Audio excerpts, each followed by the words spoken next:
여러분 안녕하십니까. 코로나19 통합 뉴스를 시작합니다. 코로나19 여파로 1분기 경제 성장률이 마이너스 1.4%를 기록했습니다. 2008년 금융위기 이후 최저치로 떨어졌는데요. 특히 소비 심리가 위축이 되면서 민간 소비의 감소세가 두드러졌습니다. 첫 소식 김민철 기자가 보도합니다. 한국은행은 지난해 4분기 대비 올해 1분기 경제 성장률이 마이너스 1.4%로 집계됐다고 밝혔습니다. 2008년 글로벌 금융위기 이후 11년 3개월 만에 가장 낮은 수치입니다. 지난해 같은 기간 대비 성장률은 1.3%를 기록했는데 역시 2009년 3분기 이후 가장 낮았습니다. 정부 소비와 건설 설비 투자의 증가폭이 둔화한 상황에서 코로나19 여파로 민간 소비와 수출이 줄어든 게 주요 원인으로 분석됩니다. 민간 소비는 승용차와 의류 등 재화와 음식과 숙박업 등 서비스가 모두 줄어 6.4% 감소했는데 외환위기 당시인 1998년 1분기 이후 가장 낮았습니다. 민간 소비가 국내 총생산의 절반 정도를 차지하는 만큼 성장률에도 그만큼 악영향을 미쳤습니다. 서비스업 중에선 운수업 감소폭이 마이너스 12.6%로 가장 컸고 고소매 숙박 음식업과 문화 기타 서비스업도 각각 6% 넘게 떨어지는 등 코로나19의 충격을 그대로 받았습니다. 수출은 반도체 등이 늘었지만 자동차와 기계류, 화학제품 등이 줄면서 2% 감소해 1년 만에 가장 낮았고 수입 역시 원유 등 광산품과 자동차 등이 줄면서 4.1% 감소했습니다. 반면 정부 소비는 물건비 지출을 중심으로 0.9% 증가하는 데 그쳤습니다. 건설 투자는 토목건설을 중심으로 1.3%, 설비 투자는 운송장비가 늘어 0.2% 증가했습니다. 앞으로의 상황도 불투명합니다. 오늘 오전 경제관계 장관회의에 참석한 홍남기 경제부총리는 2분기부터 세계 경기 침체가 본격화되면서 실물 고용 충격이 확대될 우려가 커지고 있다고 말했습니다. KBS 뉴스 김민철입니다. 이처럼 코로나19가 경제에 미치는 여파가 갈수록 커지면서 정부가 일자리와 기업 안정 대책을 발표했습니다. 우선 고용 대책과 관련해서 10조 원을 투입해 286만 명을 지원하기로 했는데요. 자세한 내용 장덕수 기자가 보도합니다. 정부가 발표한 대책의 핵심은 기존 고용은 최대한 유지하고 지원 사각지대는 줄이겠다는 겁니다. 정부는 먼저 항공지상조업과 면세점업 등까지 특별 고용 지원 업종을 확대하고 무급휴직 근로자가 고용지원금을 받기 위해 필요한 요건도 완화해 빨리 지급할 수 있도록 했습니다. 노사가 고용 유지를 전제로 임금 삭감에 합의할 경우에도 지원합니다. 코로나19로 소득이 크게 줄었지만 지원 사각지대였던 프리랜서와 특수고용 노동자, 영세 자영업자를 위한 지원책도 내놨습니다. 석 달 동안 50만 원씩의 지원금을 주기로 했는데 약 93만 명 정도가 대상입니다. 민생의 근간인 일자리를 반드시 지켜내기 위하여 특단의 대책을 마련하고 앞으로 총력 대응해 나가고자 합니다. 일자리 창출 대책도 나왔습니다. 비대면 업종을 중심으로 IT 분야 청년 일자리 등 공공부문과 민간 부문을 합쳐 55만 개의 일자리를 만들겠다는 겁니다. 청년과 취약계층을 위해 단 하나의 일자리라도 더 만들겠습니다. 우선 민간 일자리 창출이 마중물이 되도록 공공부문에서의 일자리를 확대하겠습니다. 이번 고용안정대책의 지원 대상 근로자는 286만 명, 예산도 10조 1천억 원 규모로 올해 일자리 예산의 40% 수준입니다. 정부는 예비비 등을 통해 마련할 수 있는 8천억 원은 바로 투입하고 나머지는 국채 발행 등 3차 추경을 통해 충당할 계획입니다. KBS 뉴스 장덕수입니다. 일자리를 지키기 위해선 기업이 위기를 넘기는 것이 중요한데요. 그래서 정부는 기업 안정 대책도 함께 내놨습니다. 유동성 지원을 더 늘리고 항공 등 7개 국가 기관 산업을 지원하기 위해 40조 원 규모의 기금을 새로 마련키로 했습니다. 계속해서 서영민 기자입니다. 기간산업안정기금의 지원 대상은 항공, 해운, 자동차, 조선 등 7개 업종. 수출은 물론 일자리에도 큰 몫을 차지하는 산업들입니다. 규모는 최대 40조 원, 주로 대기업이 대상이 될 걸로 보이는데 대출, 지급보증, 자본 확충 등 방식은 다양합니다. 다만 지원엔 조건이 있습니다. 일정 기간 고용 유지는 물론 고액 연봉이나 주주배당 제한 등입니다. 특히 정상화 뒤에 생긴 이익은 일정 부분 국민과 공유해야 합니다. 대기업 특혜 논란을 의식해 미국과 유럽도 도입한 조건들을 우리도 제시한 겁니다. 이제 기업이 정상화되면은 주가가 올라갈 겁니다. 그러면은 그 차익 부분을 우리가 이제 받아서 국민들한테 돌려드리겠다는 취지지. 또 20조 원 규모의 특수목적 기구를 만들어 신용이 낮은 기업의 회사채, 기업어음도 매입합니다. 공급된 유동성이 충분하지 않다고 판단이 되기 때문에 더 위험할 수는 있지만 비은행 금융권이나 기업들의 추가적인 유동성을 공급하려고 하는 다만 돈을 댈 하는과 운영 주체가 될 사는 등과의 구체적인 협의가 필요합니다. 또 자금이 빨리 소진되고 있는 소상공인 금융 지원을 10조 원 확대하고 예비비 4조 4천억 원도 추가 투입하기로 했습니다. 정부는 기간산업안정기금의 경우 법 개정이 필요한 만큼 5월 국회에서 통과될 수 있도록 속도를 낼 방침입니다. 또 긴급한 사안은 먼저 지원하겠다며 이르면 이번 주 채권단의 항공사 지원 방안이 나올 것이라고 밝혔습니다. KBS 뉴스 서영민입니다. 국제유가가 반등에 성공했습니다. 시장 상황이 좋아졌다기보다는 유가가 연일 폭락했던 만큼 기술적 반등을 한 것으로 보이는데요. 뉴욕과 유럽 증시도 일제히 상승했습니다. 뉴욕 김철호 특파원이 보도합니다. 연일 기록적인 폭락을 했던 국제유가가 급 반등했습니다. 6월 인도분 서부 텍사스산 원유는 19% 올라 배럴당 13.78달러에 거래를 마쳤습니다. 영국산 브렌트유도 20달러 선을 회복했습니다. 시장 상황이 좋아졌다기보다는 유가가 과도한 하락을 했기 때문에 기술적 반등을 했다는 분석이 나옵니다. 트럼프 미국 대통령이 트위터를 통해 이란 무장 고속단정이 미국 군함을 성가시게 굴면 모조리 쏴버릴 것을 해군에 지시했다고 밝힌 것도 유가에 영향을 줬습니다. 이란과의 군사긴장을 재점화하면서 유가 상승을 이끌었다는 겁니다. 커드로 백악관 국가경제위원장도 방송 인터뷰에서 경제가 재개되면 국제유가가 회복될 것이라고 말했습니다. 뉴욕 증시와 유럽 증시는 일제히 상승했습니다. 이틀 동안 폭락했던 국제유가가 안정화됐고 600조 원에 이르는 코로나19 예산이 곧 미 하원까지 통과할 것이란 전망이 시장에 호재로 작용했습니다. 이미 3번에 걸쳐 대규모 경기부양 예산을 쏟아부은 데 이어 소상공인 지원 예산 통과도 임박한 겁니다. 미국은 4차 경기 부양안도 준비 중입니다. Appreciate the president's support for phase 4. He put out a tweet. As the president said, we would look forward to phase 4. 뉴욕주에서 코로나19 사망자가 15,000명을 넘어섰습니다. 쿠오모 뉴욕 주지사는 트럼프 대통령이 뉴욕주 코로나 검사를 2배 확대하는 데 도움을 주기로 했다고 밝혔습니다. 뉴욕에서 KBS 뉴스 김철우입니다. 다음 소식입니다. 트럼프 대통령에 이어 미 외교 국방 당국자들도 북한 김정은 위원장 건강에 대해 더 이상 정보가 없다고 밝혔습니다. 미 합참 차장은 김 위원장이 평소처럼 군과 핵을 통제하는 것으로 추정한다고 말했는데요. 이 소식은 김은규 특파원이 보도합니다. 미 합참 차장은 북한 김정은 위원장의 건강 문제에 대한 보도에 확인할 것도 부인할 정보도 없다고 말했습니다. 자신도 언론 보도를 보고 있다면서 한 말입니다. 알지 못한다는 말인데 따라서 김 위원장이 평소처럼 북한의 군과 핵을 통제한다고 추정할 수밖에 없다고 했습니다. 김 위원장이 북한 정권을 통제하고 있다고 평가하냐는 질문에 대한 답변입니다. So I assume that Kim Jong-un is still in full control of the Korean nuclear forces and the Korean military forces. I have no reason not to assume that. 폼페이오 국무장관도 언론 브리핑에서 트럼프 대통령이 한 말에 덧붙일 게 없다고 말했습니다. 북한 상황을 주시하고 있다고도 했습니다.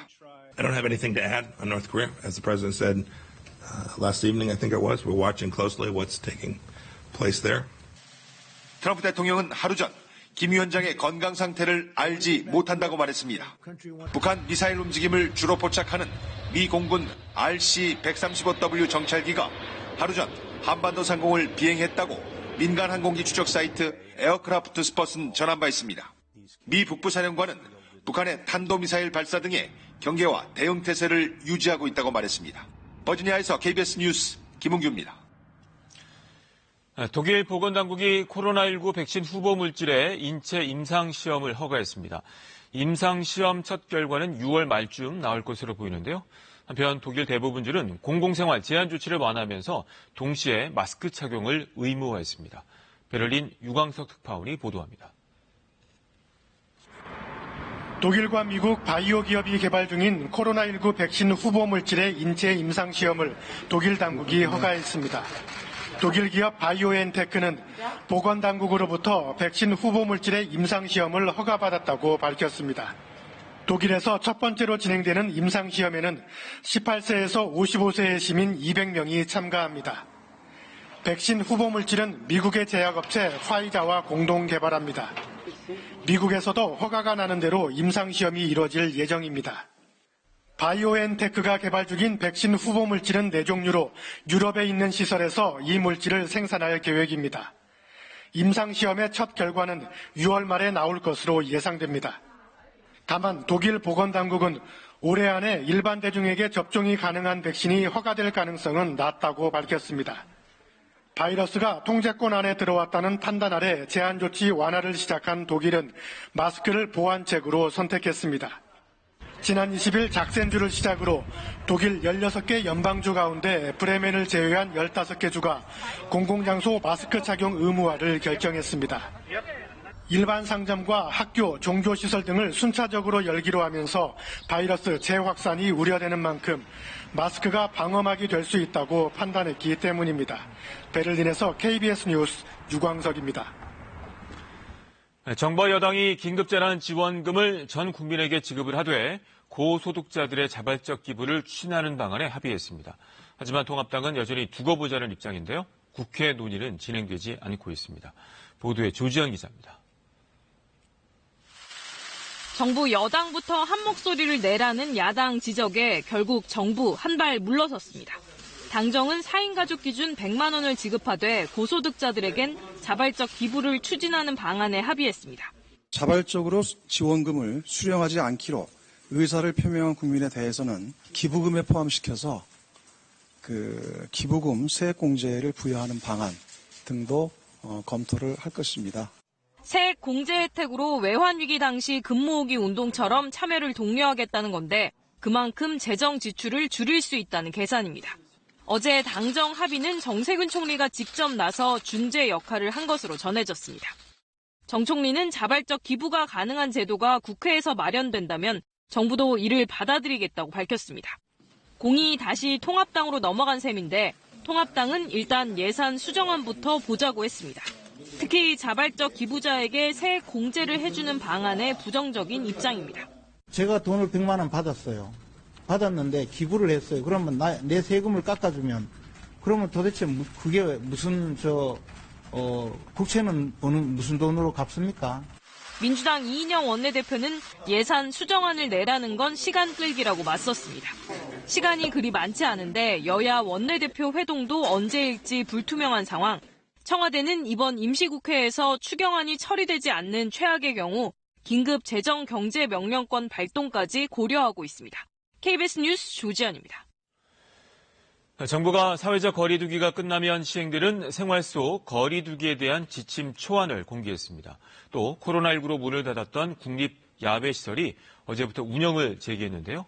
이 소식은 이수민 기자가 취재했습니다.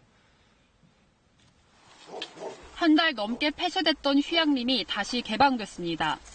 발열 증상이 없어야 산에 오를 수 있고 맑은 공기 그냥 마시고 싶겠지만 마스크는 필수입니다. 사진을 찍을 때도 마스크를 벗지 않습니다. 코로나19 전보다 제약이 많은 산행이지만 그래도 모처럼 나들이라 즐겁습니다. 오랜만에 본 자연이 더 푸르고 더 아름답고 더 신선한 공기를 주는 것 같아서 참으로 행복한 시간이라고 생각합니다. 휴양림엔 문의 전화도 잇따랐습니다. 아침에 이제 여러 분 다녀가셨습니다. 아무래도 이제 코로나 때문에 집에 계시던 분들이 이제 바깥으로 이제 야외 활동이 많이 그리웠을 것 같습니다. 이렇게 휴양림 안에는 숙박시설이 여러 곳 마련돼 있는데요. 밀폐된 공간이라 감염 우려가 있어 휴양림은 방문할 수 있지만 이런 숙박시설은 아직 이용할 수 없습니다. 코로나19로 폐쇄됐던 국립 야외시설들이 어제부터 문을 열기 시작했지만 여전히 조심스러운 상황입니다. 다음 주 후반 황금 연휴를 앞두고 이용객이 몰릴까 걱정인 겁니다. 황금 연휴를 안전하게 잘 넘기고 나면 생활 속 거리두기가 시행될 것으로 보입니다. 정부는 이를 염두에 두고 어제 회사와 학교 등 집단이 지켜야 할 기본 수칙을 내놨습니다. 공동체가 함께 노력하기, 방역관리자 지정하기, 공동체 방역지침 만들고 준수하기, 발열 확인 등 집단 보호하기, 방역관리자에게 적극적으로 협조하기 등입니다. 이와 함께 사무실이나 대중교통, 극장 등 일상생활 영역에서의 구체적인 공동체 사례는 내일 추가로 공개됩니다. KBS 뉴스 이수민입니다.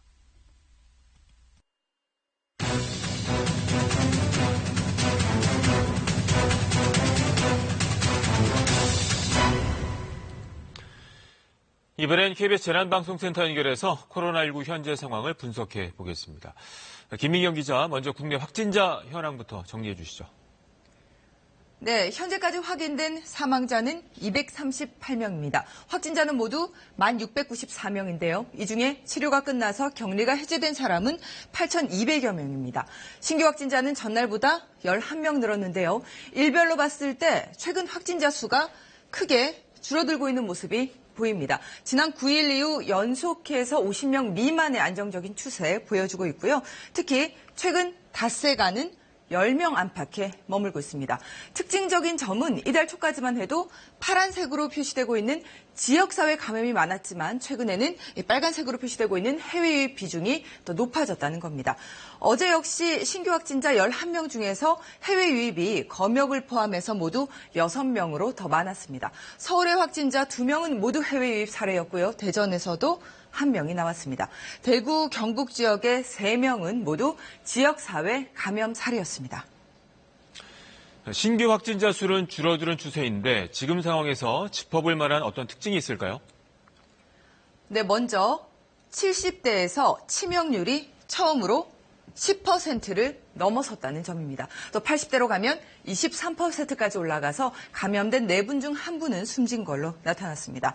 고령층에서의 높은 치명률은 전 세계 공통적인 특징인데요. 고령층에서는 감염 자체를 막는 게 중요하기 때문에 본인뿐 아니라 주변의 보살핌도 필요해 보입니다. 또 우려되는 부분은 아무런 증상이 없는 상태에서 확진 판정을 받은 무증상 감염 사례입니다. 예천이나 의정부 같은 경우에는 전체의 30% 이상이었는데요. 물론 증상 발생 초기에 감염력이 가장 높지만 무증상 시기에도 전파력이 있는 만큼 주의가 필요합니다. 이렇게 아직까지는 언제든지 대규모 전파 가능성 남아있습니다. 싱가포르 경우만 봐도 하루 확진자가 30명 안팎이던 지난달 23일 계약을 강행한 이후에 집단 감염이 늘었고요. 이달에는 휴교령까지 내렸지만 걷잡을 수 없이 확산됐습니다. 이제 확진자는 하루 1,000여 명씩 늘어서 전체 확진자가 우리나라와 비슷해졌습니다. 아직까지는 긴장을 늦추지 말아야 하는 이유입니다. 지금까지 재난방송센터에서 KBS 뉴스 김민경입니다.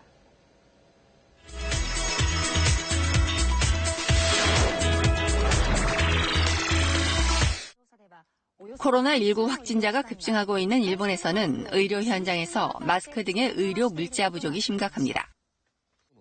쥐슈의 한 대학병원입니다. 봉투에 사용한 마스크가 가득 담겨 있습니다. 재고가 떨어질 때를 대비해 세척멸균에서 재사용하기 위해 모아놓고 있는 겁니다. 종이로 감싼 뒤 빨래 집게로 집어넣은 마스크도 있습니다. 간사이 지방의 한 병원에 근무하는 의사가 보내온 사진입니다. 일주일 동안 같은 마스크를 써야 하기 때문에 일이 끝나면 이렇게 마스크를 보관한다고 말합니다.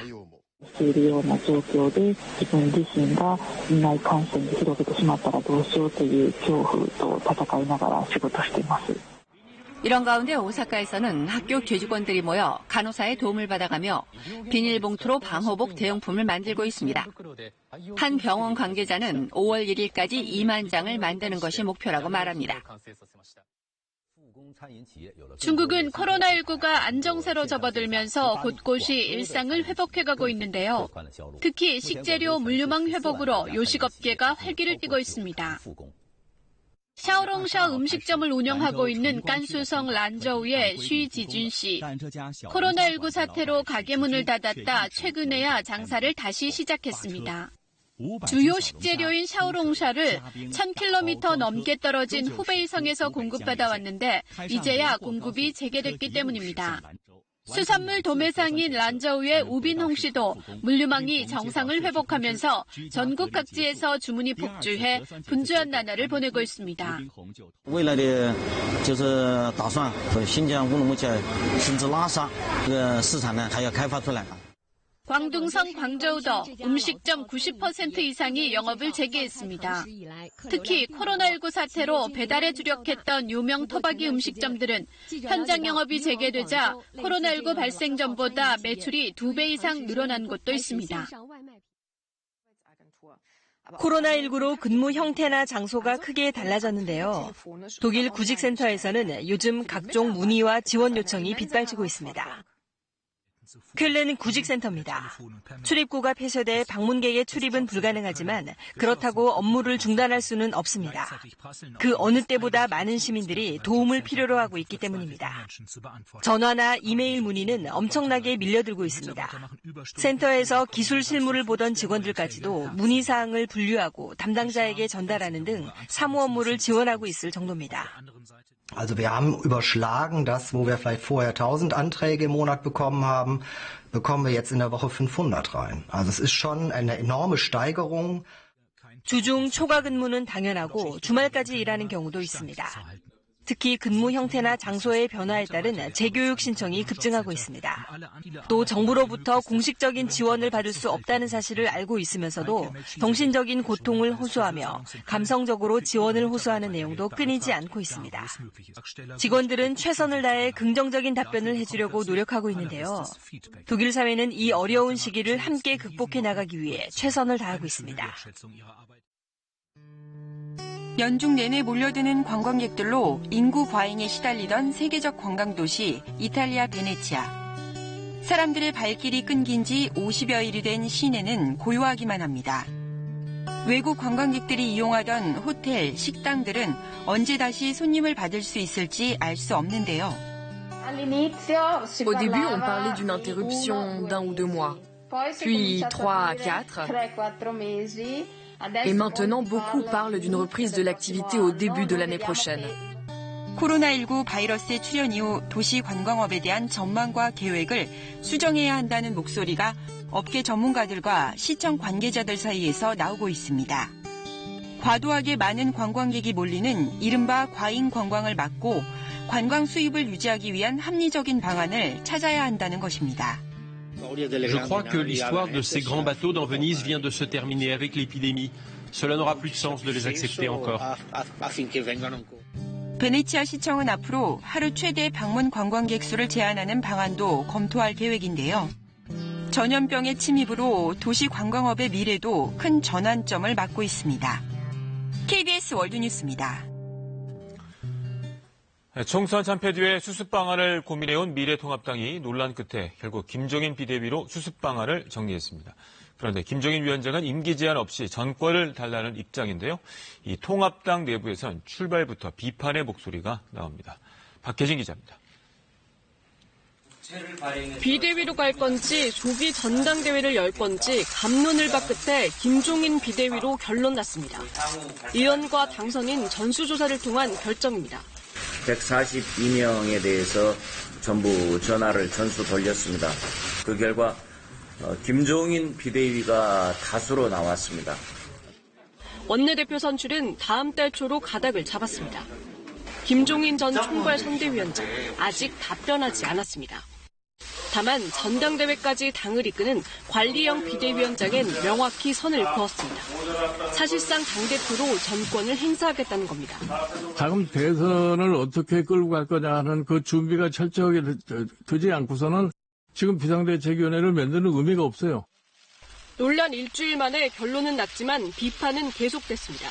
특히 전권을 행사하는 비대위원장의 등장 가능성이 커지면서 비판도 날카로워졌습니다. 아무리 급해도 토론도 없이 전화 여론조사로 전권을 갖는 비대위원장을 뽑는 건 창피한 노릇이다. 비상대책위 임기는 전당대회 전까지로 명확하게 정해야 한다고도 했습니다. 김종인 비대위를 찬성한 의원과 당선인이 절반도 안 됐다는 말도 나왔습니다. 오늘 저녁 심재철 대표 권한대행은 김 전 위원장과 만나 비대위원장 문제를 논의합니다. KBS 뉴스 박혜수입니다. 5년 전 세월호 특별조사위원회가 당시 박근혜 전 대통령의 사고 당일 행적을 조사하려고 하자 청와대가 조직적인 방해를 벌인 정황이 추가로 드러났습니다. 사회적 참사 특조위가 추가로 확보한 청와대의 조사 방해 움직임, 김진호 기자가 전합니다. 2015년 11월 세월호 특별조사위원회 전원위원회 회의입니다. 여기서 세월호 사고 당일 대통령의 행적, 이른바 세월호 7시간에 대한 조사 계획이 일부 반발 속에 의결됐습니다. 도대체 그날 대통령이 뭘 했길래 조사를 하면 안 됩니까? 이 회의에 앞서 한 달여간 청와대가 지속적으로 방해한 정황들이 추가로 확인됐습니다. 10월 20일 특조위 소위원회는 청와대의 세월호 참사 대응이 적절했는지 조사하자고 의결했고 청와대는 이 계획 안에 세월호 7시간 조사가 포함돼 있음을 알게 됩니다. 이때부터 본격적인 청와대의 특조위 조사 방해가 시작됩니다. 당시 청와대 이병기 비서실장은 해수부와 특조위 여당 추천위원들이 협의해서 안건이 채택되지 않도록 하라고 지시했습니다. 당시 청와대는 이때부터 특조위의 비공개 자료를 토대로 수시로 회의를 열어 대응 전략을 짠 것으로 조사됐습니다. 11월 19일 이병기 비서실장이 특조위 예산이나 공무원 추가 파견을 전면 재검토하라는 지시까지 내립니다. 사회적 참사 특조위는 이번 조사 결과를 포함해 당시 이병기 비서실장이 수석비서관 회의에서 특조위 방위를 지시한 게 최소 8번이었다고 밝혔습니다. 박근혜 정권 차원의 전방위적이고 체계적인 국가적인 범죄 행위였음을 확신하게 되었습니다. 2015년 청와대에 집요했던 세월호 7시간 조사 방해. 이 때문에 특조위는 진상에 접근하지 못한 채 2016년 해산됐습니다. KBS 뉴스 김진호입니다. 4월 날씨는 종잡을 수 없을 만큼 변화무쌍합니다. 봄의 한가운데에 놓여있지만 북쪽의 찬 공기와 남쪽의 따뜻한 공기가 힘겨루기를 하면서 대기가 매우 불안정하기 때문인데요. 서울은 어제 오후에 진눈깨비가 날리면서 기상관측 이래 113년 만에 가장 늦은 봄눈으로 기록됐습니다. 또 찬바람이 불면서 쌀쌀함을 넘어서 춥게도 느껴졌습니다. 내일까지는 평년 이맘때보다 쌀쌀한 날씨가 지속되겠습니다. 서울은 오늘만 해도 평년 기온과 견주면 6도 이상 낮겠습니다. 바람이 잦아들면서 강풍특보는 모두 해제됐습니다. 하지만 대기가 갈수록 메말라가고 있는데요. 강원 동해안과 경상도에 이어서 전남 동부, 경기 내륙까지 건조주의보가 확대됐습니다. 오늘은 전국에 가끔 구름 많겠고요. 오후부터 강원 영서 지역에 빗방울이 떨어지는 곳이 있겠습니다. 낮 최고 기온은 서울이 13도, 전주가 14도, 강릉, 대구 16도에 머물겠습니다. 현재 제주 남쪽 먼바다와 동해 먼바다에는 풍랑주의보가 발효 중입니다. 날씨 전해 들었습니다. 코로나19 통합 뉴스룸은 잠시 뒤 11시에 이어집니다. 고맙습니다.